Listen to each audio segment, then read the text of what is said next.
Hello friends, இது பார்த்தீங்கன்னா நம்ம சென்னை வடபழனியில் இருக்கிற முருகர் கோயில், பழனி ஆண்டவர் கோயிலோட நவராத்திரி விழாவை தான் பார்க்குறோம்.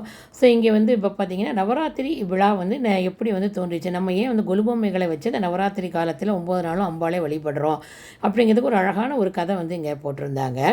ஸோ அந்த கதையில் வந்து என்ன சொல்கிறாங்க அப்படின்னா, அந்த சும்பன் நிசும்பன் அப்படின்னு சொல்லி நிறைய வந்து அசுரர்கள் வந்து இருந்ததாகவும் அவர்களாம் மக்களையும் தேவர்களையும் துன்புறுத்தி வந்திருக்காங்க. ஸோ அவங்களெல்லாம் போய் வந்து முறையிட்டிருக்காங்க. சிவன், பிரம்மா, விஷ்ணு இவங்கள்ட்ட எல்லாம் வந்து முறையிட்டிருக்காங்க. அப்போ வந்து அவங்க நம்ம 3 தெய்வங்கள் இருக்காங்க இல்லையா, பிரம்மா, விஷ்ணு, சிவன்.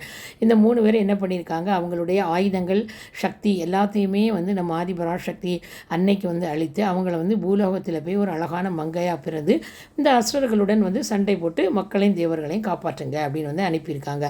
ஸோ அப்படி வந்து அனுப்புனதுனால தான் நம்மளுடைய அம்பாள் வந்து 9 நாளுமே அந்த அசுரர்களுடன் வந்து போரிட்டு அவங்க 10 கையில் 10 விதமான ஆயுதங்கள், எல்லாரும் கொடுத்த ஆயுதங்களை வச்சுட்டு அவங்கள வந்து போரிட்டு 10வது நாள் விஜயதசமி அன்னைக்கு அம்பாள் வந்து வெற்றி அடைந்ததாக வந்து கூறுறாங்க. ஸோ அதை ஞாபகப்படுத்தும் விதமாகத்தான் நம்ம வந்து பொம்மை ரூபத்தில் வந்து அந்த 9 நாளுமே வந்து பிரம்மா, விஷ்ணு, சிவன் போன்ற அனைத்து தெய்வங்கள் இருக்கிறது. அதனால தான் நம்ம பொம்மை வடிவத்தில் கொலு வைத்து அனைத்து தெய்வங்களையும் நம்ம வழிபடுறதாக வரலாறு கூறுது.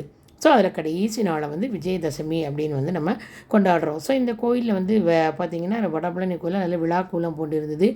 நம்மளுடைய நவராத்திரியினுடைய வந்து தாத்பரியங்கத்தில் வந்து எடுத்து கூறு வகையில் அருமையான பொம்மைகள், 2000க்கும் மேற்பட்ட பொம்மைகள், சக்தி குலு அவ்வளோ அழகாக பிரமிடு ரூபத்தில் வந்து செட் பண்ணியிருந்தாங்க.